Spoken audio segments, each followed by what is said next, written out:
नमस्कार, मैं हूं श्वेता सिंह और आप देख रहे हैं खबरदार। आज की सबसे बड़ी खबर, भारत के पहले chief of defence staff general Bipin Rawat की मृत्यु। एक हेलीकॉप्टर क्रैश में जनरल बिपिन रावत और उनकी पत्नी सहित 13 लोगों की मृत्यु हो गई। जनरल रावत तमिलनाडु के वेलिंगटन में डिफेंस सर्विस स्टाफ कॉलेज में अपने संबोधन के लिए मी-17 V5 हेलीकॉप्टर से जा रहे थे, लेकिन तमिलनाडु के कुन्नूर के पास अचानक यह हेलीकॉप्टर हादसे का शिकार हो गया। इसके बाद मौके से जो तस्वीरें आई वो किसी के बचने की तमाम उम्मीदों को तोड़ रही थी। इस हादसे में गंभीर रूप से घायल ग्रुप कैप्टन वरुण सिंह जीवन और मृत्यु के बीच वेलिंगटन के अस्पताल में संघर्ष कर रहे हैं। शौर्य चक्र से सम्मानित इस वायुवीर के सुरक्षित जीवन के लिए प्रार्थनाएं की जा रही हैं। यह हादसा कैसे हुआ, किन हालात में जनरल बिपिन रावत की जान गई, ये समझना जरूरी है। मी-17 V5 हेलीकॉप्टर को अपने आप में बहुत हाईटेक और सुरक्षित माना जाता है। फिर अचानक ऐसा क्या हुआ कि इस हेलीकॉप्टर की सारी शक्तियां और सुरक्षा फीचर्स बुरी तरह क्रैश हो गए? ऐसे तमाम सवालों पर हमने एक्सपर्ट से बात की। इस पर एक डिटेल्ड रिपोर्ट आपको दिखाएंगे। समझने वाली बात यह भी है कि भारतीय सेना के सबसे बड़े पद पर आसीन व्यक्ति का इस तरह हादसे में चला जाना हर तरह से एक बहुत बड़ी क्षति है। भारत ने आज एक शानदार योद्धा, एक सच्चा देशभक्त और एक अद्भुत सैन्य रणनीतिकार खो दिया। देश की सुरक्षा से जुड़ी तमाम नीतियों और भविष्य की सैन्य योजनाओं में सीडीएस का दखल और मार्गदर्शन रहता है। महत्वपूर्ण कमांड्स सीडीएस के हाथ में रहती हैं। जनरल बिपिन रावत देश के पहले सीडीएस थे। भारत की वर्तमान सैन्य चुनौतियों के बीच उनके अनुभव, उनकी योग्यता और मार्गदर्शन की कमी खलेगी। जनरल रावत की मृत्यु को इस नजर से भी देखना होगा। आपको बताएंगे कि जनरल रावत ने अपने कार्यकाल में किस तरह बड़े ऑपरेशंस को अंजाम दिया, देश को सशक्त, सुरक्षित और दुश्मनों के लिए आक्रामक शक्ति बनाने में किस तरह योगदान दिया और सेना के आधुनिकीकरण पर किस तरह उन्होंने काम किया। लेकिन आखिर देश को वो दुखद खबर सुननी ही पड़ी जिसका अंदेशा उसी पल से था जिस पल जनरल रावत के हेलीकॉप्टर क्रैश की खबर आई। भारत के पहले chief of defence staff Bipin Rawat अब हमारे बीच नहीं है। आज तमिलनाडु के कुन्नूर में उनका हेलीकॉप्टर क्रैश हो गया, जिसमें बिपिन रावत और उनकी पत्नी मधुलिका समेत 13 लोगों का निधन हो गया। इस दर्दनाक हादसे में helicopter pilots group captain Varun Singh ही बच पाए, जिनका इलाज अस्पताल में चल रहा है। यह हेलीकॉप्टर क्रैश शायद भारत की सबसे दुखद वायु दुर्घटना है, जिसमें भारत ने एक ऐसे सैन्य अफसर को खो दिया जो भारत की सुरक्षा में बड़ा योगदान देता था। क्रैश में मी-17 V5 हेलीकॉप्टर में जनरल रावत और उनकी पत्नी के अलावा 12 लोग और थे, जिनमें जनरल रावत के स्टाफ में शामिल brigadier Lidder, lieutenant colonel Harjinder Singh भी शामिल थे, जिनकी इस क्रैश में मृत्यु हो गई। जनरल रावत का निधन सिर्फ उनके परिवार की क्षति नहीं बल्कि पूरे देश की क्षति है। सीडीएस रावत के निधन पर प्रधानमंत्री नरेंद्र मोदी और रक्षा मंत्री राजनाथ सिंह ने दुख प्रकट किया है। पीएम मोदी ने जनरल रावत के साथ अपनी एक तस्वीर ट्वीट करते हुए लिखा कि जनरल रावत बेमिसाल सैनिक और सच्चे देशभक्त थे, जिन्होंने हमारी सेनाओं के आधुनिकीकरण के लिए योगदान दिया। रक्षा मंत्री राजनाथ सिंह ने कहा कि जनरल रावत का असमय निधन देश और सेना के लिए अपूर्णीय क्षति है। गृह मंत्री अमित शाह ने जनरल रावत के निधन पर दुख जाहिर करते हुए कहा कि उनके योगदान को शब्दों में बयान नहीं किया जा सकता। वायुसेना ने इस क्रैश के कारणों का पता लगाने के लिए जांच का आदेश दिया है, लेकिन अपने आप में यह भी बहुत हैरानी की बात है कि दुनिया के सबसे एडवांस्ड हेलीकॉप्टर्स में से एक मी-17 V5 आखिर क्रैश कैसे हो गया। आज तक पहला चैनल है जिसकी टीम सबसे पहले क्रैश साइट पर पहुंची और इस दुखद हेलीकॉप्टर क्रैश की ग्राउंड रिपोर्टिंग की।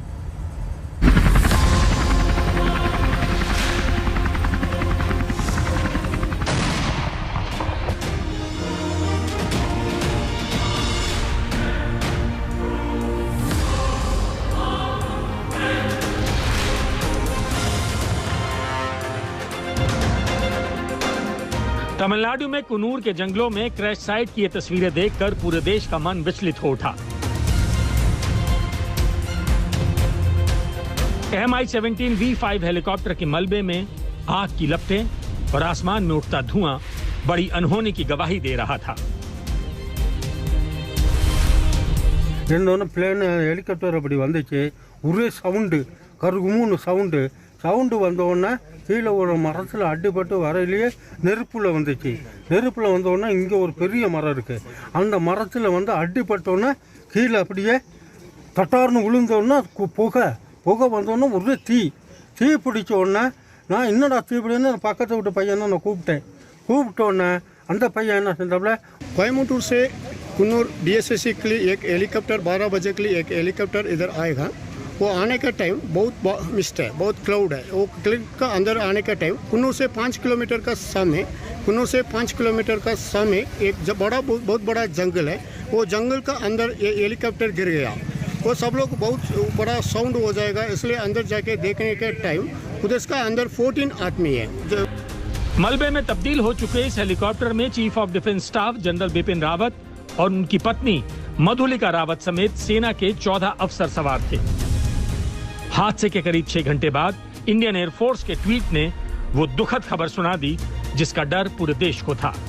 देश के पहले chief of defence staff general Bipin Rawat नहीं रहे। उनकी पत्नी समेत 13 लोगों की इस हेलीकॉप्टर क्रैश में मृत्यु हो गई। इस Mi-17V5 हेलीकॉप्टर ने तमिलनाडु के सुलूर आर्मी बेस से उड़ान भरी थी, जिससे जनरल रावत अपने स्टाफ के साथ वेलिंगटन डिफेंस एस्टेब्लिशमेंट जा रहे थे। हेलीकॉप्टर को 109 हेलीकॉप्टर यूनिट के commanding officer wing commander Prithvi Singh Chauhan उड़ा रहे थे। करीब 12:30 बजे नीलगिरी के जंगलों में हेलीकॉप्टर क्रैश हो गया। केटेरी गांव के लोग सबसे पहले क्रैश साइट पर पहुंचे, जिसके बाद डॉक्टर्स, सेना के अफसर और कोबरा कमांडो की टीम ने रेस्क्यू ऑपरेशन की कमान संभाली।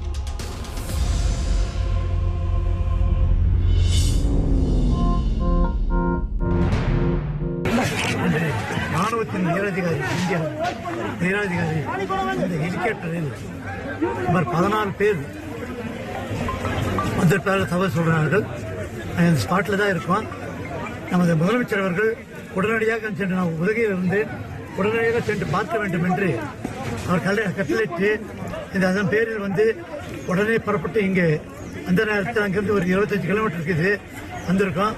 காட்டுக்குள்ளே நடந்திருக்கு. நல்ல வேலையாக இது வந்து இன்னொரு 20 அடி மேலே போயிருந்தாலும் இங்க இருக்கிற நன்னப்பிச்சத்திரம் என்ற ஊரில் உள்ள हादसे वाली जगह पर लगी आग और हेलीकॉप्टर का मलबा पहले से ही आशंका जता रहा था कि किसी का बचना बेहद मुश्किल था। जानकारी के मुताबिक रेस्क्यू टीम को मौके से मिली डेड बॉडीज पूरी तरह जल चुकी थी, जिसकी वजह से उनकी पहचान कर पाना मुश्किल है। इसलिए अब डीएनए टेस्टिंग के जरिए शवों की पहचान की जाएगी। हादसे के तुरंत बाद सेना ने इस हेलीकॉप्टर क्रैश की जांच के आदेश तो दे दिए हैं। हालांकि क्रैश के लिए खराब मौसम को वजह बताया जा रहा है। जानकारों के मुताबिक क्रैश की वजह घना जंगल और कम विजिबिलिटी हो सकती है। हो सकता है कि खराब मौसम की वजह से हेलीकॉप्टर को कम ऊंचाई पर उड़ान भरनी पड़ी हो। घने जंगल होने की वजह से क्रैश लैंडिंग भी फेल हो गई होगी। इस हेलीकॉप्टर के पायलट विंग कमांडर रैंक के अधिकारी थे।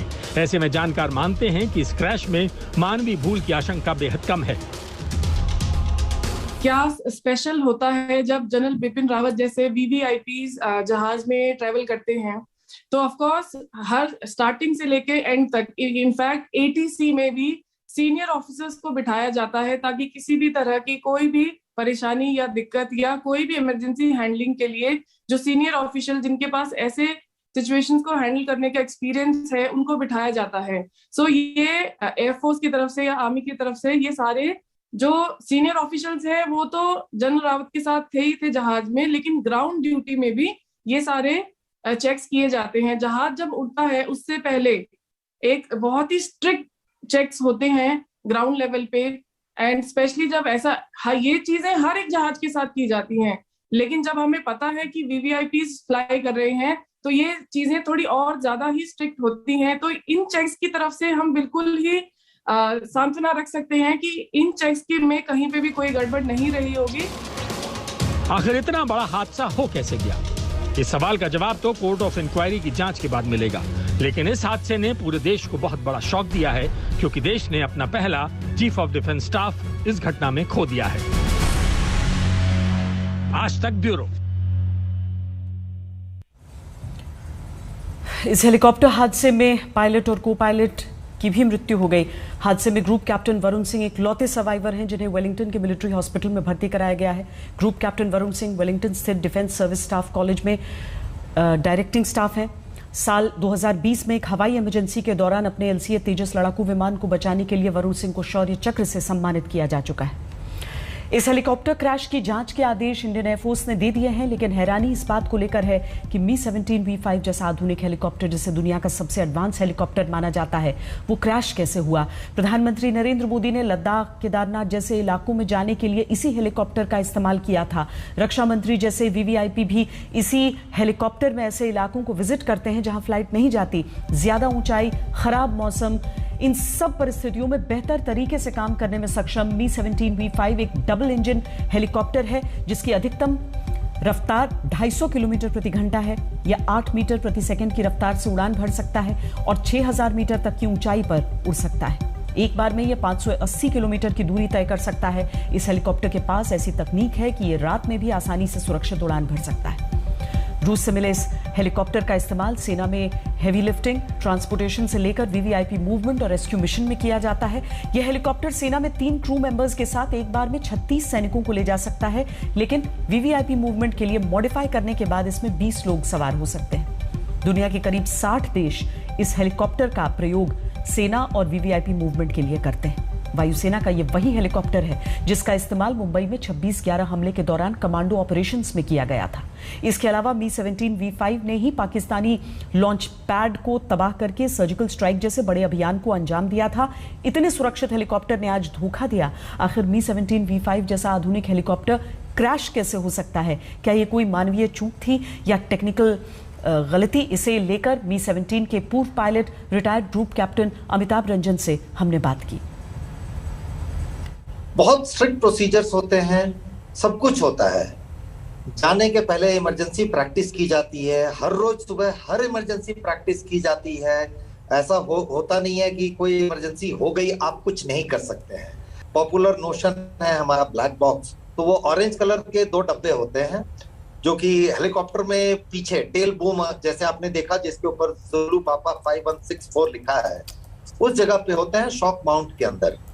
तो एक होता है डिजिटल वॉइस रिकॉर्डर और दूसरा है डिजिटल फ्लाइट डेटा रिकॉर्डर। ये दोनों चीज है, ये आग से डिस्ट्रॉय नहीं हो सकती हैं, डूब करके डिस्ट्रॉय नहीं हो सकती हैं और डूबने के बाद 72 घंटे तक ये पिंग भी देता है। तो ऐसा नहीं है कि इसकी जानकारी नहीं मिलेगी, इसकी जानकारी मिलेगी कि हुआ क्या, असल में ये हादसा क्यों हुआ। और सबसे पहले इससे जानकारी हमें मिलेगी कि कैसे हुआ, फिर ये पता चलेगा कि क्यों हुआ। क्योंकि जब पायलट्स आपस में बात करते हैं तो एक मी-17 में 4 क्रू होते हैं, 2 पायलट, एक फ्लाइट इंजीनियर और एक फ्लाइट गनर। इनका काम है आपस में सामंजस्य बना करके एक सेफ फ्लाइट को place A to place B लेकर के जाए, चाहे ये वॉर टाइम हो या पीस टाइम हो, हर समय कॉन्फ़िगरेशन यही होता है। अब रहा सवाल कि सेफ्टी के क्या मेजर्स हैं। इस हेलीकॉप्टर में जितने सेफ्टी मेजर्स हैं उतने और कहीं पर शायद हम सोच नहीं पाएंगे, क्योंकि जैसा मैं पहले भी आपको बता चुका हूं, यही हेलीकॉप्टर वीवीआईपी फ्लाइट्स के लिए भी इस्तेमाल हो रहा है और यही क्रू है जो वीवीआईपी फ्लाइट्स भी करते हैं। तो ना प्रोसीजरल कोई इसमें एरर आ सकता है, ना टेक्निकल, इसके पहले हमारे विशेषज्ञ ये कह चुके हैं। तो अब रहा सवाल, कोई रिएक्ट इमरजेंसी हुई है और उसके साथ कंबाइंड फैक्टर है बैड वेदर का, जिसके कारण ये सारी इतनी बड़ी एक ट्रेजेडी हो गई है, जिसके बारे में हम सभी अभी आकलन कर रहे हैं कि हुआ क्या, क्यों हुआ।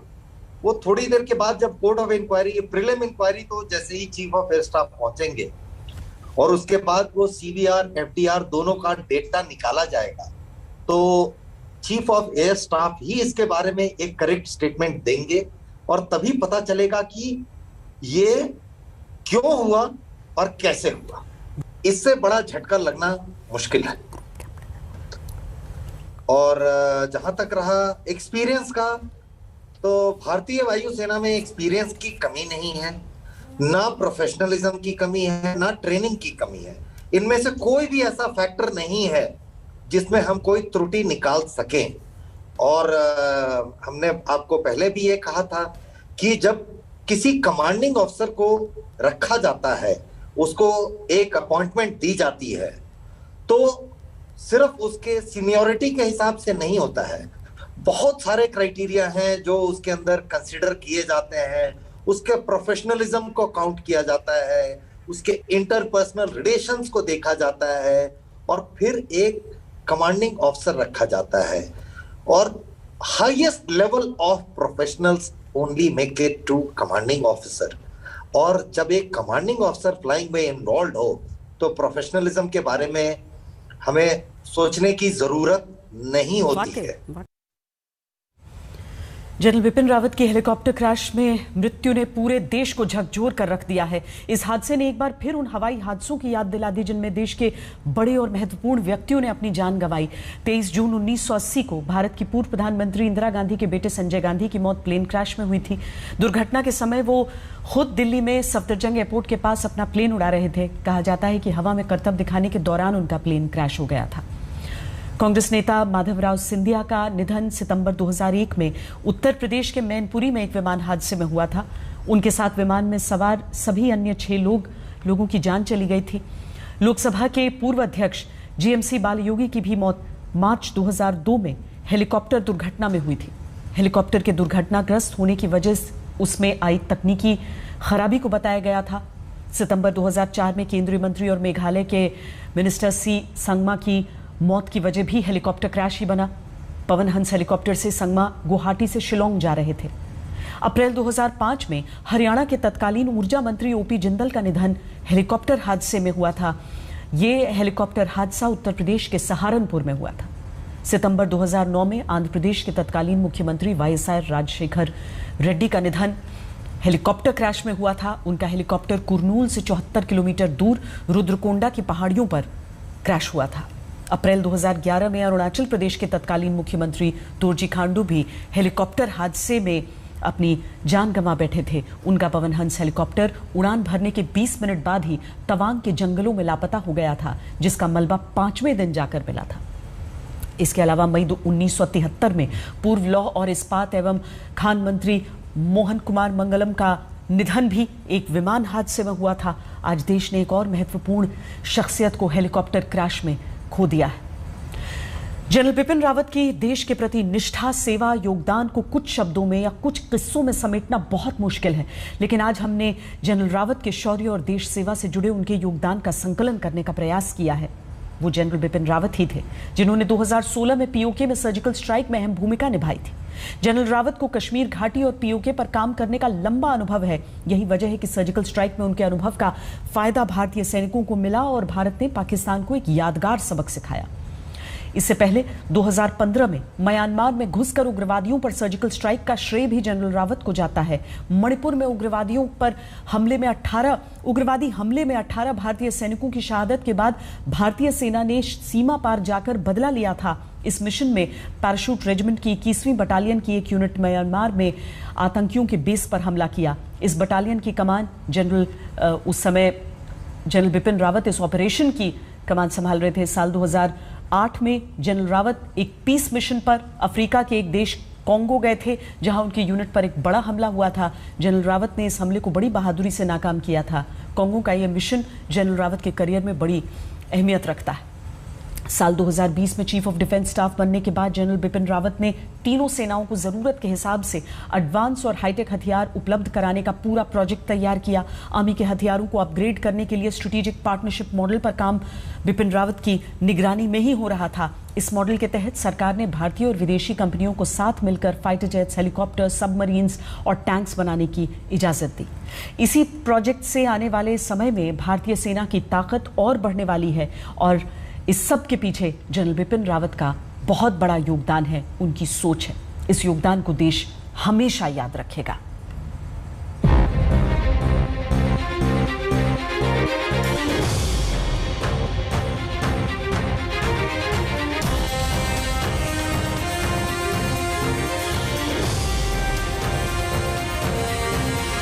बिपिन रावत का ओहदा तब बढ़ जाता है जब वो चीफ ऑफ आर्मी स्टाफ कहलाता है, और चीफ ऑफ आर्मी स्टाफ वो तभी कहलाता है जब उसके साथ सारी टीम मिलकर काम करती है।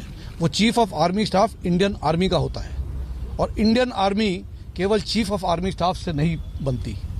जितने भी हमारे जवान हैं, हमारे ओहदेदार हैं, वो सब मिलकर इंडियन आर्मी कहलाते हैं। जनरल बिपिन रावत का यह अंदाज और तेवर उनकी असली पहचान थी। सेना का मनोबल बढ़ाने की बात हो या दुश्मन को ललकारने का मौका, वो जो बोलते थे स्पष्ट और सटीक बोलते थे ताकि किसी को कोई कंफ्यूजन ना हो।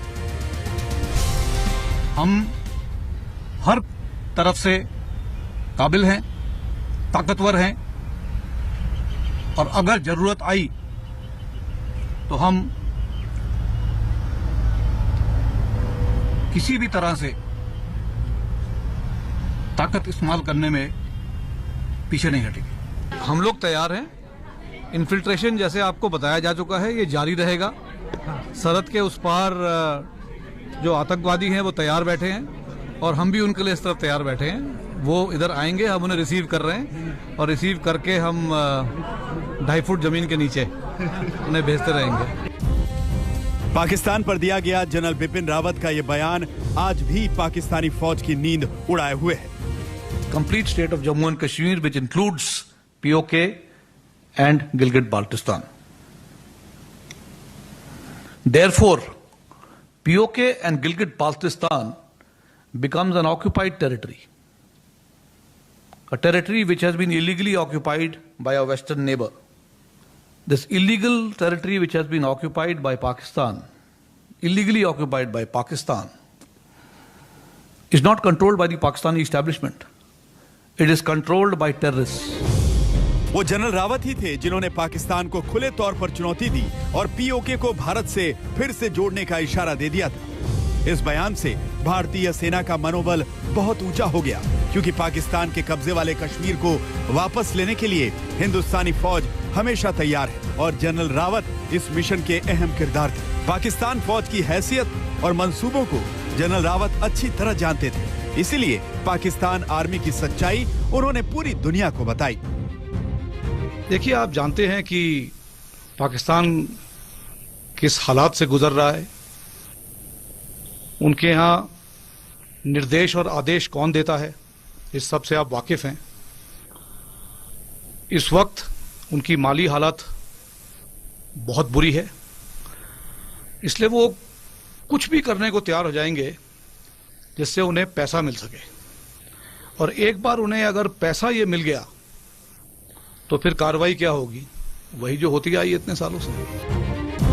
वो जनरल बिपिन रावत ही थे जिन्होंने आधिकारिक तौर पर तालिबान को दुनिया के लिए खतरा बताया था और पाकिस्तान की मदद से तालिबान के आतंकी पीओके में एक्टिव होने के बाद भी जनरल रावत ने साफ साफ कही थी। जनरल रावत ने देश को यह भरोसा दिया था कि हिंदुस्तान तालिबानी आतंकवादियों का जवाब देने के लिए पूरी तरह तैयार है। Everything that has happened was something that had been anticipated. Only the timelines have changed. So as from the Indian perspective, we were anticipating a Taliban takeover of Afghanistan. We were concerned about how the terrorist activity from Afghanistan could overflow into India. And so to that extent, our contingency planning had been ongoing and we are prepared for that. General Rawat हमेशा से पाकिस्तान को दुश्मन number 2 कहा करते थे, क्योंकि उनके मुताबिक भारत का दुश्मन नंबर 1 चीन है, क्योंकि एलएसी पर चाइनीज आर्मी की हरकतों और भारतीय फौज की तैयारियों पर जनरल रावत की विशेष नजर थी। इसकी दूसरी वजह यह भी कि 1987 में सुमतुरोंग चू घाटी में एक झड़प के दौरान जनरल रावत की बटालियन को चीन की पीपुल्स लिबरेशन आर्मी के खिलाफ तैनात किया गया था। एक लंबे समय तक एलएसी पर तैनाती के अनुभव का इस्तेमाल जनरल रावत ने चीन से निपटने की रणनीति बनाने में बखूबी किया। You are all aware that we are in a standoff situation in Ladakh, and based on that, there is some development activity which has been ongoing in Tibet Autonomous Region of China.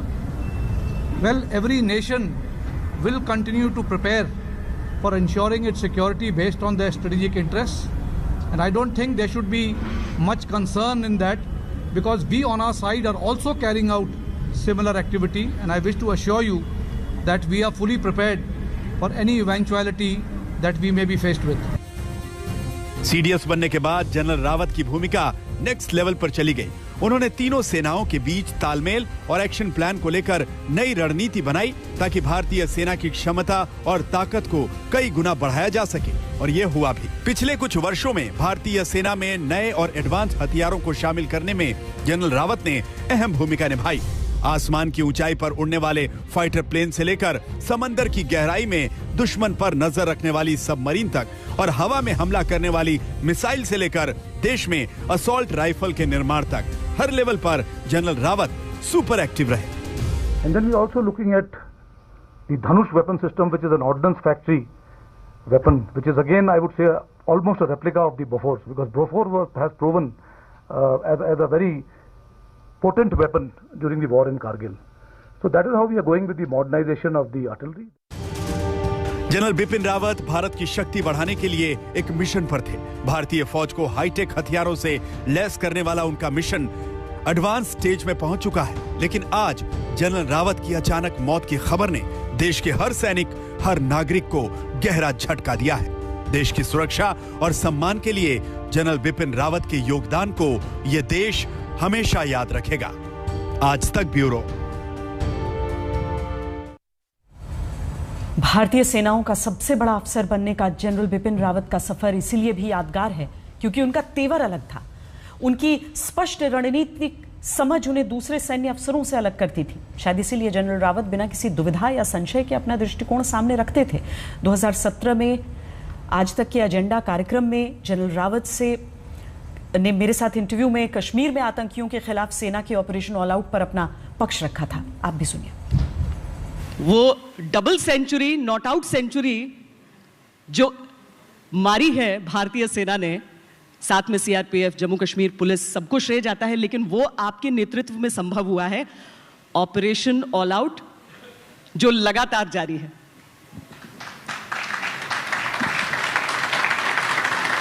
इसका जो श्रेय है वो किसी एक व्यक्ति या किसी एक संस्था को नहीं जा सकता।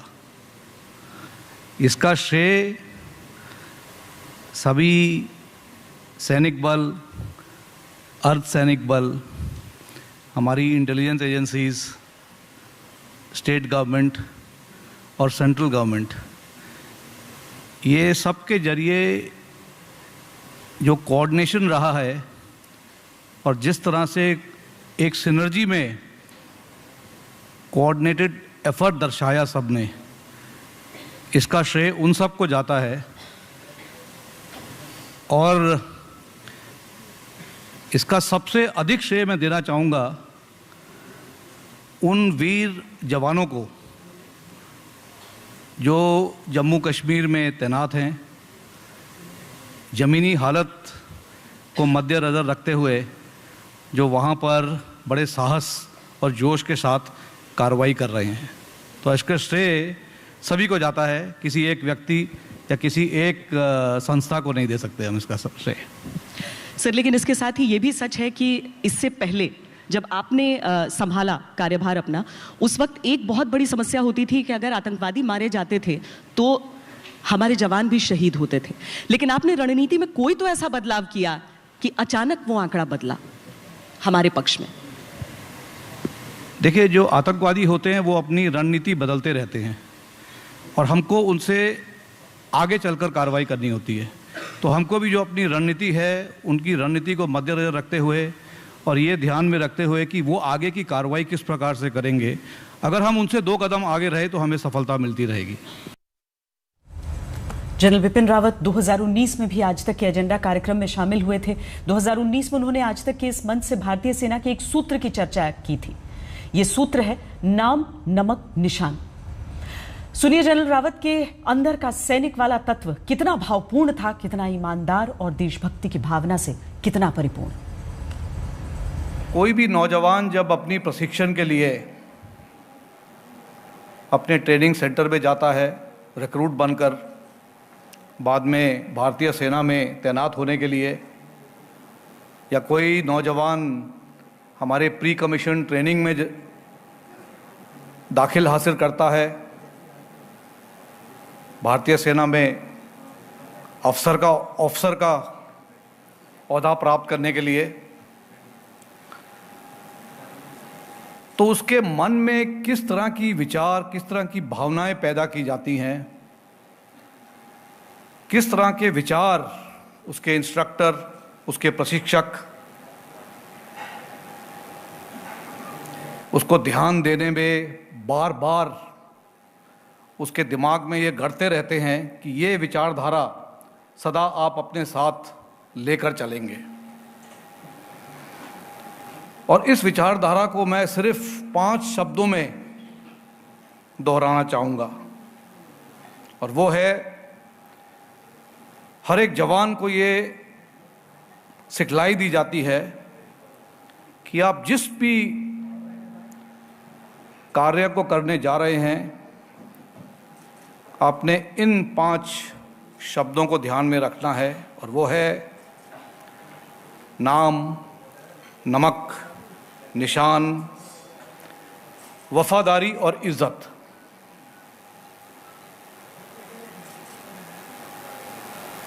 तो नाम से जवान क्या समझता है?